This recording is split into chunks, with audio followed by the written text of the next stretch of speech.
nous sommes là pour la revue littéraire.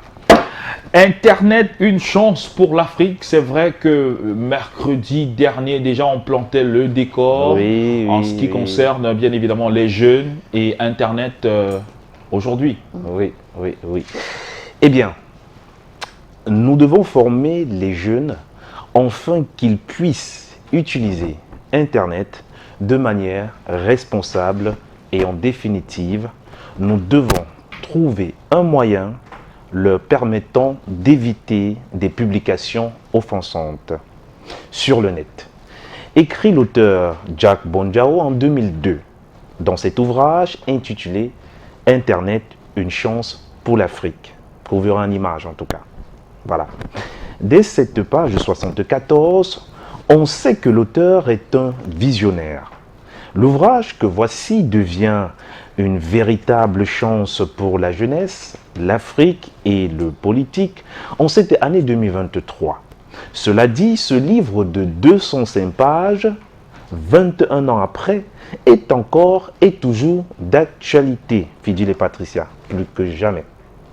Tenez, alors qu'en l'an 2000, soit 23 ans en arrière, le monde entier voyait l'Afrique totalement déconnectée de l'Internet, un Camerounais du nom de Jack Bonjao et 38% d'hommes puissants faisant partie du Forum économique mondial de Davos ont cru en l'Afrique et sa capacité à entrer dans l'histoire grâce à Internet. À la page 17, l'auteur se projette et nous rassure du bien fondé de l'Internet pour les Africains. Il dit, je cite, « Les nouvelles technologies et plus particulièrement l'émergence d'Internet sont au contraire une chance inouïe pour l'Afrique de faire jeu égal avec les autres acteurs. Mieux encore, et ce qui vaut la lecture de cet ouvrage en cette année 2023, Fidil et Patricia, c'est bien cette déclaration de Patrick Baudry, astronaute, spationaute. Il dit, je cite dans ce livre, « Mais ce livre suggère judicieusement aux non-spécialistes que nous sommes une utilisation appropriée des TIC pour sauter les étapes du développement. » Allons plus loin grâce à cet ouvrage de Jack Bonjao. On peut ensemble et avec un outil adapté évaluer l'impact des nouvelles technologies de l'information et de la communication sur le continent africain. Car selon l'auteur, Internet est à la révolution de la connaissance, c'est que le chemin de fer fut à la révolution industrielle. Wow. C'est en page 70. Ainsi donc, lire cet ouvrage, Fidil et Patricia, c'est connaître dès son origine ce qui est aujourd'hui devenu un créateur d'emplois au Cameroun, les réseaux sociaux. Lire ce livre, c'est déconstruire ce qui est aujourd'hui considéré comme une profession en Afrique et au Cameroun, en particulier les influenceurs. Lire le livre intitulé « Internet est une chance pour l'Afrique ». C'est découvrir, du moins, voilà, lire le livre intitulé « Internet est une chance pour l'Afrique », c'est découvrir les chemins de la réussite liés à un usage responsable d'Internet. Cela dit, pour aider le lecteur qui vit Internet sans connaître l'outil, qui pratique des activités comme être influenceur liées à Internet et manque pourtant de connaissances, eh bien, l'auteur s'intéresse à une période historique. Parlant de cette révolution, il ira toucher la mondialisation en ressortant les enjeux et perspectives pour l'Afrique d'hier et d'aujourd'hui.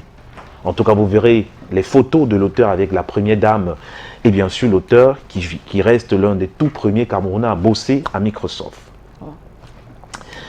Eh bien, parlant justement de l'Afrique d'aujourd'hui, celle d'aujourd'hui noyée dans le virtuel, l'auteur aborde cette norme nouvelle et son apport Watt, là, en photo. Dans l'éducation en Afrique. Exactement, c'est Abdoulaye Wade.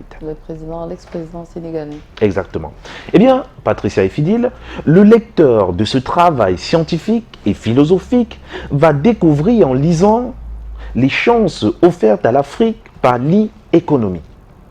Nous y sommes, et Jack Bonjao, dans sa vision portée en 2002, parle d'Internet pour tous à la page 167. Diabonjao Fidil et Patricia a également écrit pour aider les décisions politiques en matière de nouvelles technologies de l'information et de la communication. En effet, l'auteur dans ses écrits donne les meilleures pistes pour une exploitation efficace du numérique en faveur du développement. Ainsi donc, pour les personnes en charge des NTIC au Cameroun, ce livre est aujourd'hui, pour elles, ce qu'est un livre de cuisine pour une femme d'ici qui est mariée ailleurs. Vous comprenez très bien ce que ça signifie, Fidil, qui ne prête pas attention à ce que je dis. Il faut bien le lire, Fidil. Fidil, voilà, il est avec nous. Il faut bien le dire, Fidil. Le livre intitulé Internet, une chance pour l'Afrique, est une chance pour nous jeunes d'aujourd'hui. Une chance face aux fake news. Une chance face aux harcèlements, autant pour moi, en ligne précisément. Une chance face à la mauvaise utilisation des réseaux sociaux. Fidil est attentif, Patricia aussi, et vous à la maison. C'est très bien.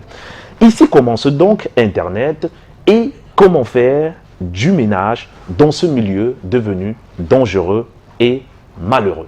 Merci beaucoup. Et je crois que c'est une belle réponse à la question qu'on se posait tout récemment. Est-ce que l'Afrique est prête à accueillir les réseaux sociaux? Voilà.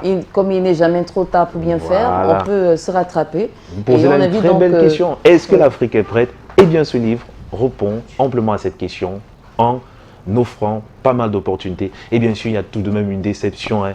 Il a eu de la vision, très très belle vision. Et aujourd'hui, le livre, même s'il y a déception au niveau de ce qui est attendu, le livre, cette fois-ci, propose ce qui doit être fait pour arriver à ce qui était attendu en l'an 2002. Est-ce que le livre est disponible en ligne ou de quelle bibliothèque? Disponible, oui, c'est déjà... Comme information, vous vous rendez sur la page Facebook La Lecture Je Contribue ou www.lecturejecontribue.com. Vous laissez un message, vous aurez le contact de l'auteur. Vous pouvez passer à Canal 2 dans notre bibliothèque et lire l'ouvrage. Merci beaucoup.